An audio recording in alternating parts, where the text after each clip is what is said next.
Hey guys, this is Eric. On the screen, there is the turntable UI and the MP3 file on the SD card is playing. It's showing a pretty nice screen and very intuitive user interface. What I'm going to talk about today is not about MP3 player but about animation. You can easily find references to MP3 players if you Google them. I believe there is a lot of source code, and also you can ask ChatGPT. He will generate a working source code if you have a proper prompt. Anyway, going back to the main topic, recently the MCU with the display has become an environment where more things can be created and expressed. In particular, using LVGL, you can design a very nice UI to compose your own screen. If you are new to LVGL, definitely give it a try, it's gonna be very interesting. SqaureLine Studio, officially provided by LVGL, provides a graphical interface for easy UI creation. So today I'm going to talk about how to configure animation using this and how to handle it in code. Let's get started. And download this project first through the link below. You can see the project I prepared. This project was created based on 480 by 480 resolution, so it looks like a square canvas. As you can see here, this is a turntable. I thought it would be fun to make an MP3 player with this, so I took this as a concept. Does it look good? Screen composition is very simple. This is a volume knob image, rotated using the arc widget without directly adding an event to the image. This is an LP vinyl record. The starting point for moving this is off screen. It will move from its current position to the center of the turntable. This part is called the tone arm. I didn't know the exact name, so I named it hand. In actual turntable play, this part moves over the LP vinyl record and reads the surface with a needle to make a sound, so we have to add an animation to it. Finally, I made a power button on top of it. You can turn it on and off with this button. Well, one thing I'd like to mention is that the most important thing in animation effects is the process of preparing images for moving parts. Obviously, designers can provide much better results than developers. You can add animation only when you have each image of the part you want to move in the image. This time, let's check animations next to hierarchy view. You can select the animation I have already made. To listen to music, we have to place the vinyl record on the turntable and then move the tone arm. Let's see an animation for this part. It doesn't look like the vinyl record is really mounted on the turntable. I was able to add a bit more realism by using an overshoot where the path of the animation slightly exceeds the end value. You can choose from 5 animation characteristics.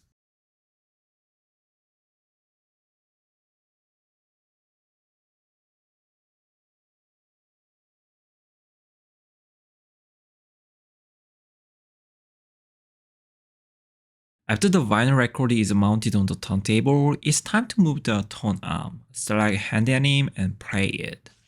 You can see move linearly up to 30 degrees in 1 second. Usually the axis of rotation is the center of the image. To change this to a specific point, you can specify the X and Y values of pivot. Ready to play, the next step requires an animation that keeps the vinyl record spinning.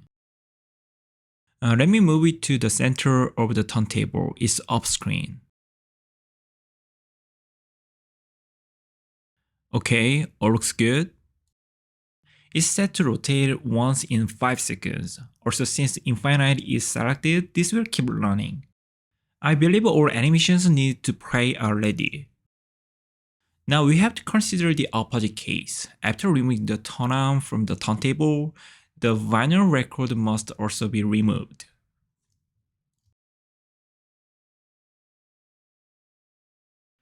If you check the hand anim off, you will see that it's from 30 degrees and then back to 0 degrees. Finally, you can remove the vinyl record. You can see how it goes out of the red screen from the turntable. These are the animations I prepared. One thing to know, you cannot do everything in SqaureLine Studio. It's just that we can do the UI UX work we need very easily, and everything else has to be implemented at the code level.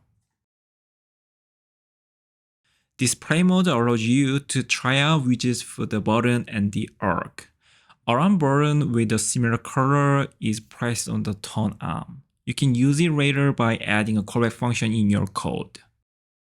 You can adjust the volume through the arc widget. This will also add a callback function to rotate the volume of the audio and the image of this volume knob.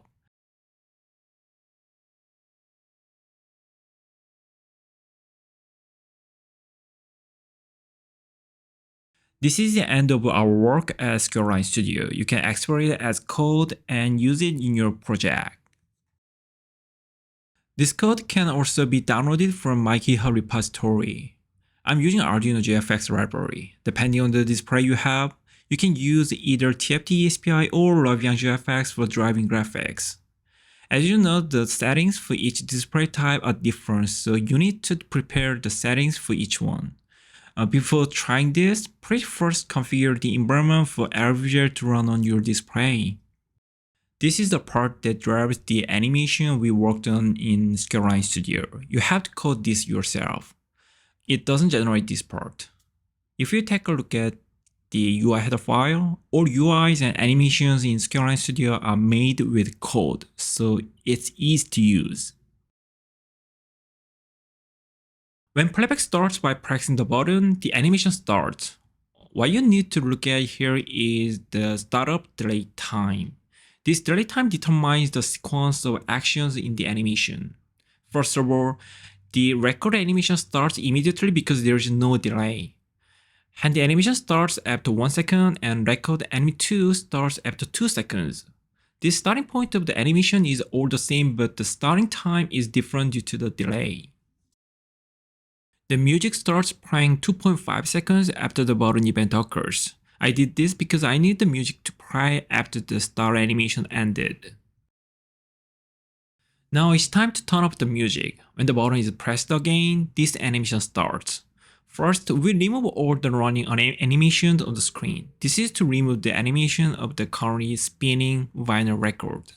After that, the handle anim off animation will start without delay. Record anim off animation starts after 1 second. The function to pause the audio is called afterward, but in fact, it's called immediately when this button is pressed. The button callback function do is to change the current play state and calls the animation play function.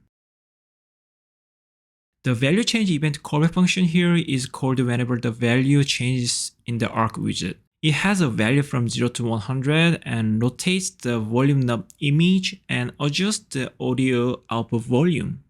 What I covered in today's video is the most basic animation of LVGL. In fact, for more complex animations, it is recommended to use LVGL's animation timeline. But this is not yet supported by SqaureLine Studio. If this is possible, then I will try to create a new project again.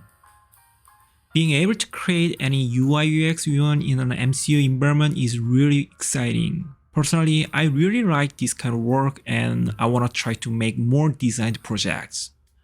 Okay, wrap it up here. Thank you for watching. See you on the next project.